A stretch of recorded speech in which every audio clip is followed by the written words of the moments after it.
We're implementing budget cuts, and your position has been eliminated, Trent said with a dismissive shrug, leaning back in his leather chair. Thanks for everything, Granny.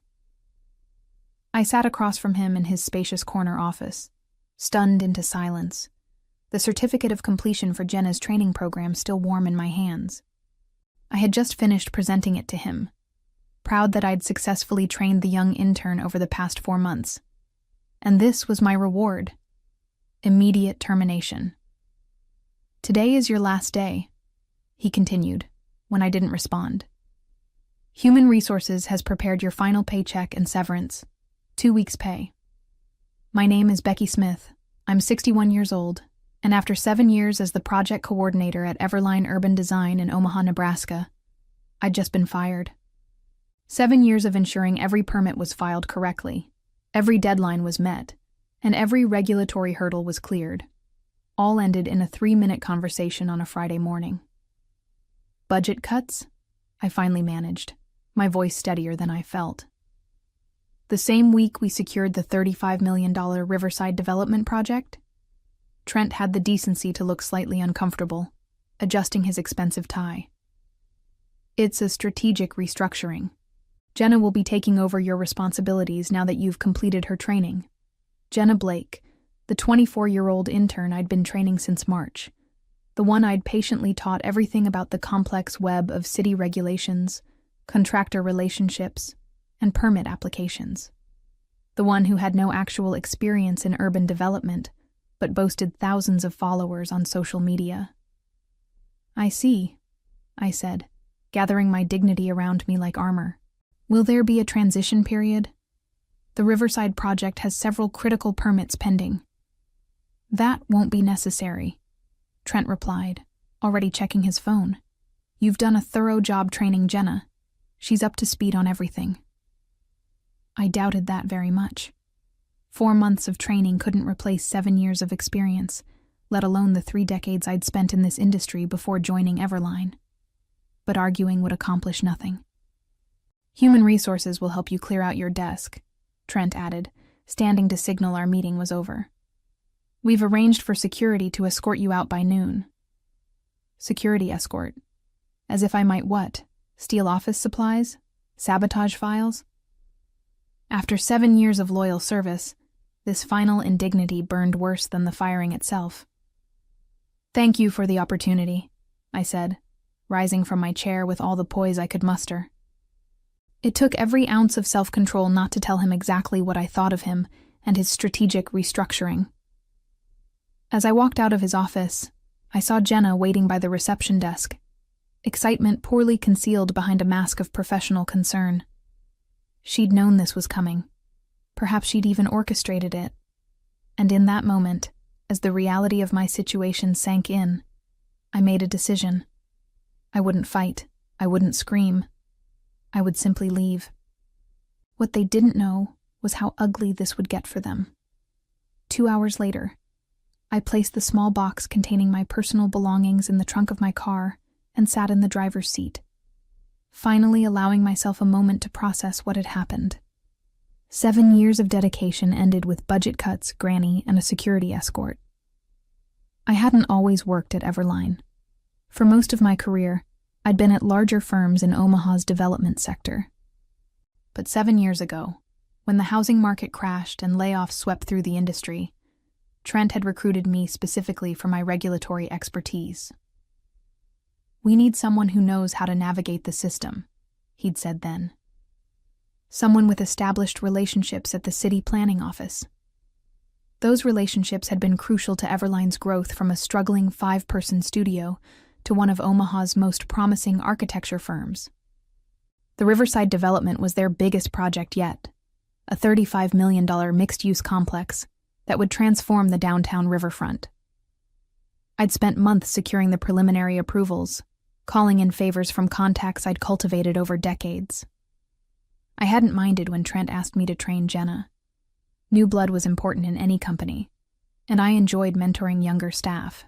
For 4 months, I'd patiently explained every form, every deadline, every unwritten rule that made the difference between a stalled project and a successful one. The trick with the zoning office is to submit on Tuesdays, I'd told her. Harold reviews applications on Wednesdays, and he's much more lenient than the Thursday staff. Jenna had nodded, taking careful notes, asking thoughtful questions. I'd been impressed by her attention to detail, her apparent eagerness to learn. I'd even defended her when other staff complained about her constant social media posting.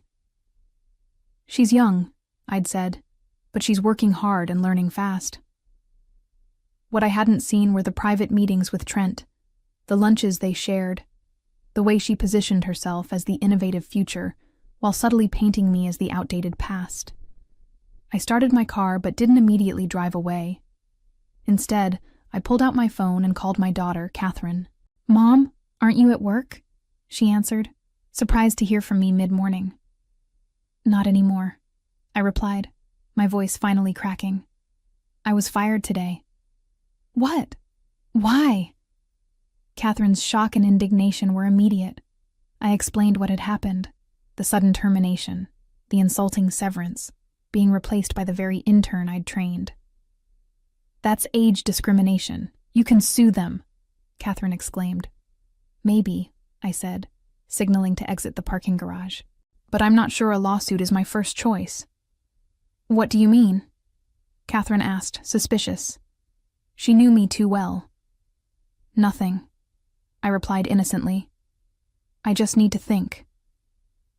What I needed to think about was how best to remind Everline of exactly what they'd thrown away. That evening, I sat at my kitchen table with a cup of tea and my laptop, still processing the abrupt end to my career at Everline.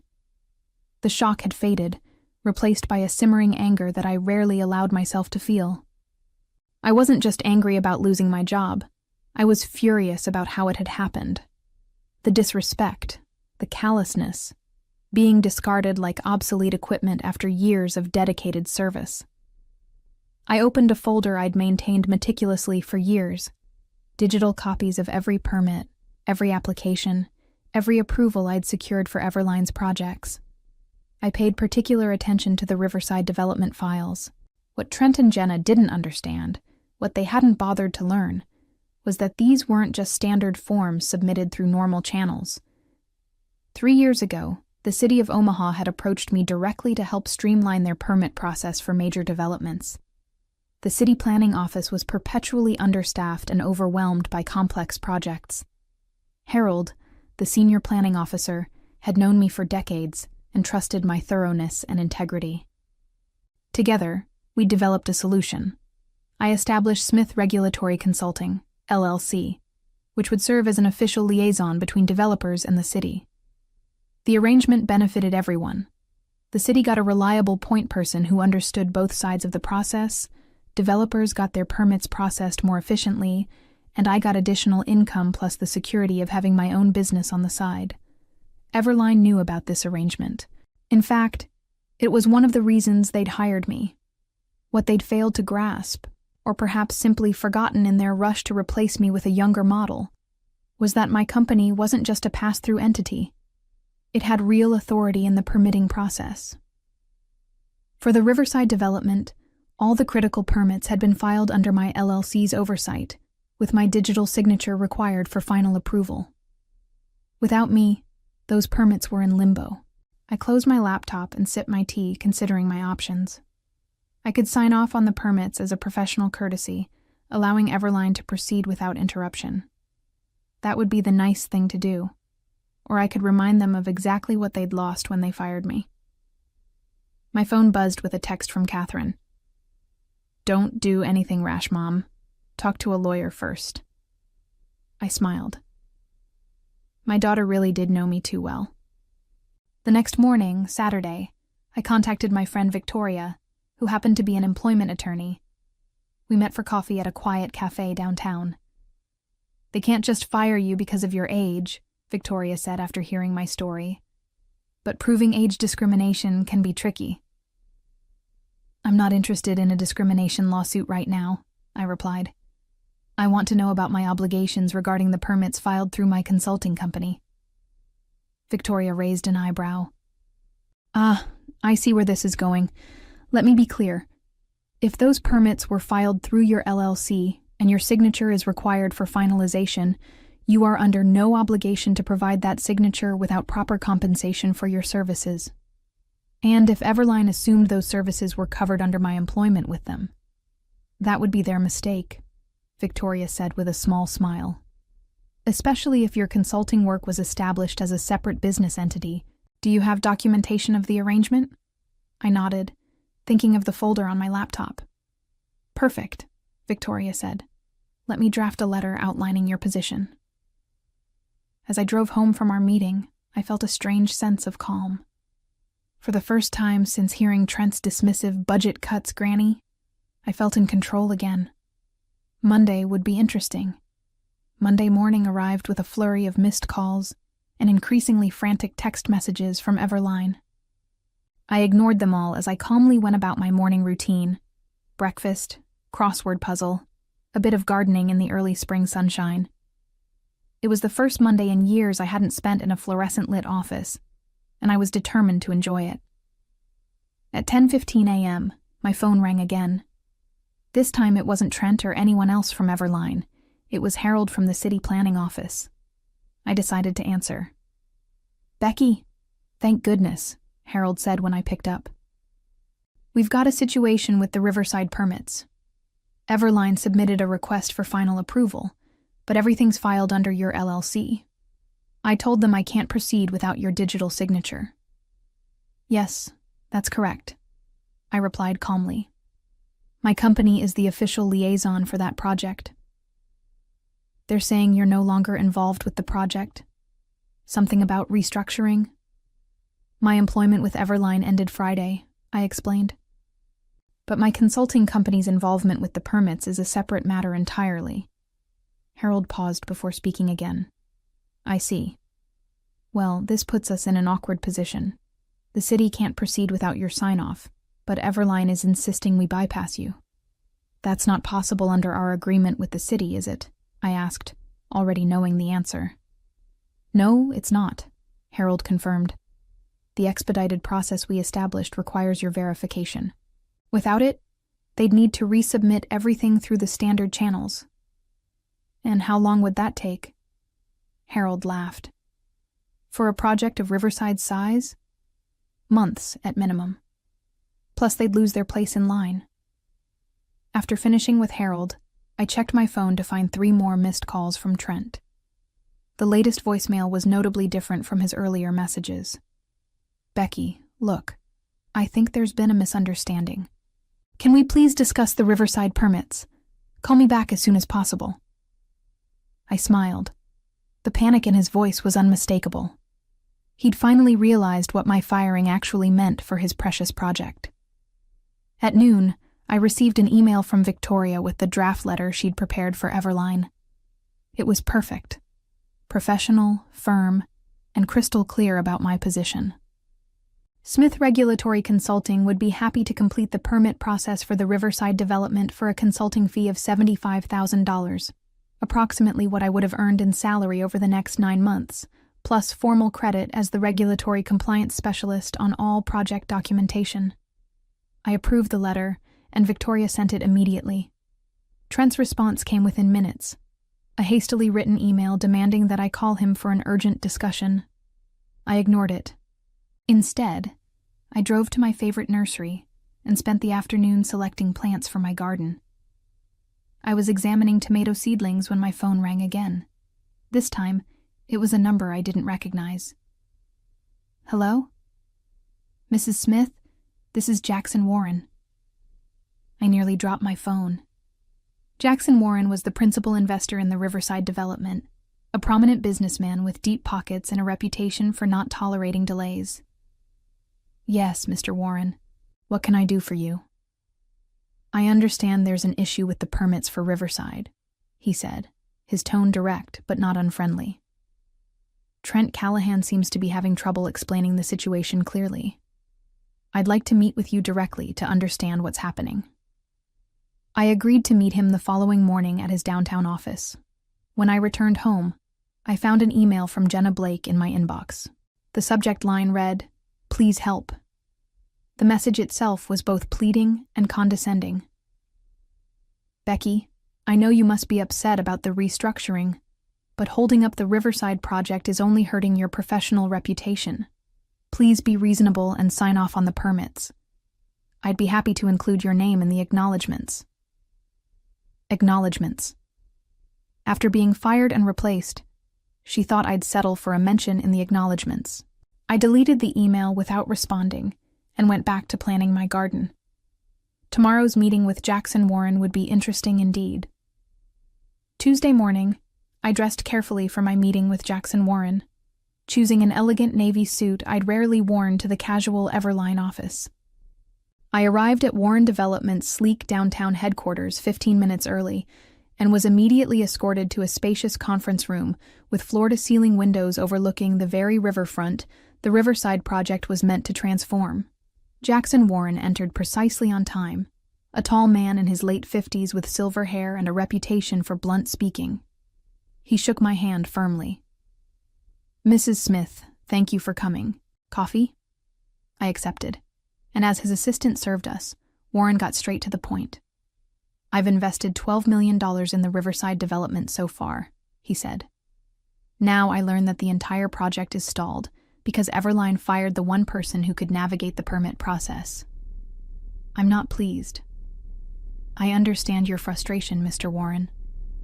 "Call me Jackson," he said, leaning forward. "I've been looking into this situation. It seems your firing wasn't just unexpected. It was exceptionally poorly timed and possibly illegal." I raised an eyebrow, but said nothing. "Tell me about these permits," Jackson continued. "Trent claims it's a simple paperwork issue that you're dragging out because you're bitter about being let go." I opened my laptop and showed Jackson the digital trail of the Riverside permits, the initial applications, the preliminary approvals, the pending final clearances, all filed through Smith Regulatory Consulting. 3 years ago, the city of Omaha asked me to establish this arrangement to streamline the approval process for major developments, I explained. Everline knew this. It's why they hired me. But apparently they forgot that my consulting company is legally separate from my employment. Jackson studied the documents carefully. "And without your signature on these final approvals, the project can't move forward. Everline would need to resubmit everything through standard channels, which would take months at minimum." "I see." Jackson sat back, his expression thoughtful. "And you sent them terms for completing the process?" "My attorney did, yes. A consulting fee plus professional credit for my work. Reasonable terms. $75,000, about 9 months of the salary they were no longer willing to pay me, plus recognition as the regulatory compliance specialist on project documentation." Jackson nodded slowly. "And their response?" "Demands that I call Trent for an urgent discussion. Nothing addressing the actual terms." "Typical," Jackson muttered. He tapped his fingers on the table for a moment, then made a decision. "Mrs. Smith, Becky, I'd like to make you an offer that bypasses Everline entirely. This was unexpected." "I'm listening." "Warren Development would retain Smith Regulatory Consulting directly for the duration of the Riverside project. Same fee you proposed to Everline, plus a bonus structure tied to meeting key regulatory milestones. You'd work directly with my team, not through Everline." I tried to keep my expression neutral despite my surprise. "And Everline's role?" "That's between me and them," Jackson said with a cold smile. "But I'm reconsidering our entire relationship given how they've mismanaged this situation." I left the meeting with a handshake agreement and instructions to have Victoria review the formal contract that would arrive that afternoon. As I walked to my car, my phone buzzed with a text from Trent. "Emergency meeting about Riverside today at 3 p.m. Your presence requested. Will pay consultation fee." Too late, I thought. Much too late. When I arrived home, I found an elaborate flower arrangement on my porch with a card from Jenna. "So sorry about the misunderstanding. Please call Trent ASAP. We need you." I placed the flowers on my elderly neighbor's porch instead, knowing she would enjoy them more than I would. Then I called Victoria to brief her on the Warren Development offer. They're offering to match the fee we proposed to Everline, plus performance bonuses, I explained. And I'd be working directly with Warren's team, not through Everline. Cutting Everline out entirely, Victoria said with an appreciative whistle. That's quite a development. Did Warren indicate what this means for his relationship with Everline? He said he's reconsidering it. I got the impression that Trent has some explaining to do. I imagine he does, Victoria replied. Send me the contract when it arrives. In the meantime, I suggest you continue ignoring Everline's increasingly desperate attempts to contact you.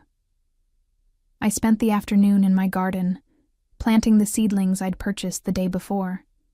It was therapeutic, digging in the soil, setting young plants into place, imagining the harvest to come.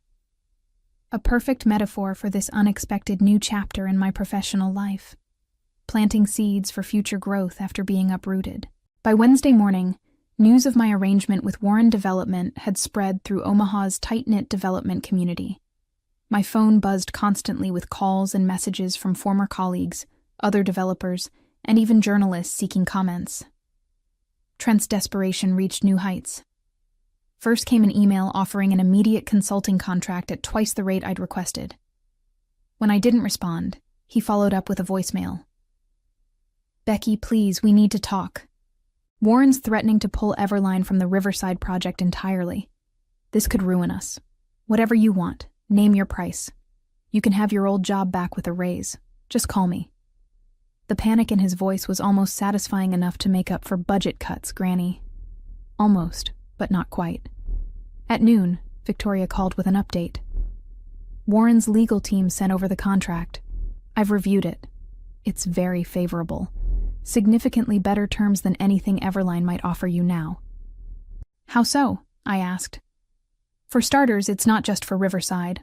Warren wants Smith Regulatory Consulting retained for all of his development projects in Omaha for the next 2 years, with an option to renew. The fee structure would give you a comfortable 6-figure income, plus those performance bonuses we discussed. And Everline's role? That's the interesting part, Victoria said, and I could hear the smile in her voice. The contract includes a clause stating that Warren Development reserves the right to select or reject any architectural partners for their projects. There's no guarantee that Everline will remain involved with Riverside, let alone future developments. I signed the contract that afternoon, feeling a strange mix of vindication and melancholy. I hadn't set out to destroy Everline. I'd given 7 good years to that firm. But they had made their choice when they decided I was disposable. By Thursday, the situation had evolved dramatically. I received a call from Harold at the city planning office. Becky, you won't believe what's happening. Trent Callahan has been calling every hour, trying to find a way around the permit requirements. When I explained it wasn't possible, he actually suggested that the dinosaur procedures needed to be updated for the modern era. I laughed. I assume that went over well? About as well as you'd expect, Harold chuckled. The planning director reminded him that those dinosaur procedures ensure public safety and regulatory compliance. Then he asked if Everline was officially rejecting the expedited process we established with your consultancy. Trent backpedaled pretty quickly after that. Later that day, I met with Jackson Warren and his project team to begin the transition. As we sat in Warren Development's sleek conference room, Jackson made a surprising announcement. I've decided to terminate Everline's contract for the Riverside development, he stated matter-of-factly. Their mishandling of the permit process demonstrates a fundamental lack of professional judgment that I'm not willing to risk on a $35 million project. What about the architectural plans they've already completed? I asked, stunned by the decisiveness of his move. We've retained ownership of all plans and specifications per our contract, Jackson explained. I've already reached out to Hartman and Associates to take over. They've agreed to honor the existing designs with some minor modifications. Hartman and Associates was Everline's biggest competitor in Omaha. The irony wasn't lost on me. Now, Jackson continued, turning to me with a smile, let's discuss how we get this project back on track. With your expertise leading our regulatory compliance efforts, I'm confident we can make up for lost time. As the meeting progressed, I found myself energized by the challenge ahead. At 61, I had been dismissed as irrelevant, a granny whose experience no longer had value. Now, I was a key consultant on the biggest development project in Omaha, working directly with one of the city's most influential investors. Sometimes being fired is the best thing that can happen to you, especially when they have no idea what they're losing. The headline in Monday's Omaha World Herald business section said it all. Warren Development drops Everline from Riverside project, cites permit mismanagement. The article detailed how the $35 million project would now proceed under new architectural leadership, with Smith Regulatory Consulting handling all regulatory compliance. There was even a quote from Jackson Warren. "In development, experience and relationships matter. We've brought in the best regulatory compliance specialist in Omaha to ensure this project proceeds smoothly for the benefit of the community." The best part? A small photo of me standing with the Warren development team at the permit office, my digital signature finalizing the very approvals that had been in limbo the week before. I saved a copy of the newspaper alongside the termination notice Trent had handed me just 10 days earlier. The contrast couldn't have been more stark, from fired with a paltry 2-week severance to featured in the business section as a key consultant on Omaha's most significant development project. Catherine called shortly after the article was published. "Mom, you're famous," she exclaimed, "and I just heard through the grapevine that Everline is in complete disarray." "Oh?" I tried to sound merely curious rather than satisfied. "Apparently, they've lost 2 other clients who are concerned about their ability to navigate the permit process without you. And Jenna? She's been reassigned to social media strategy after she couldn't figure out how to submit a basic variance application." I couldn't help but smile at that. Social media strategy. Exactly what Jenna was qualified for, not the complex regulatory work Trent had tried to foist upon her after firing me. "It's not just Riverside they've lost," Catherine continued. "Jackson Warren has 5 other projects in development across the city, and word is he's taken all of them away from Everline. That's millions in contracts." "That's business," I replied simply. "No, Mom," Catherine laughed. "That's karma." "It's not karma," I corrected her gently. "It's just the natural consequence of undervaluing expertise." 3 months later, I stood at the Riverside groundbreaking ceremony, watching as Jackson Warren and city officials ceremonially turned the first shovels of dirt on the project. My role had expanded beyond regulatory compliance. I was now effectively Warren Development's liaison with the city for all their projects, a position created specifically for my unique combination of expertise and relationships. As photographers captured the moment for local news outlets, I spotted a familiar face on the periphery of the crowd, Trent Callahan, looking decidedly less confident than when he'd fired me with a dismissive, "Budget cuts, Granny." Our eyes met briefly before he looked away, his discomfort evident. After the ceremony, a reporter from the Omaha World Herald approached me for an interview. The resulting article, "The Permit Whisperer: How Becky Smith Became Omaha's Most Sought-After Development Consultant," ran on the front page of the business section. It detailed my decades of experience, the respect I commanded from city officials, and the critical role regulatory compliance played in successful urban development. There was even a quote from Harold at the city planning office. "Becky knows more about Omaha's zoning and permit requirements than anyone else in the industry. Developers who work with her get their projects approved in half the time." My consulting business expanded rapidly after that. I hired 2 assistants, experienced women in their 50s who'd been similarly pushed aside at other firms, and established an internship program specifically for people changing careers midlife. I never actively sought to damage Everline, but I watched with detached interest as their fortunes declined.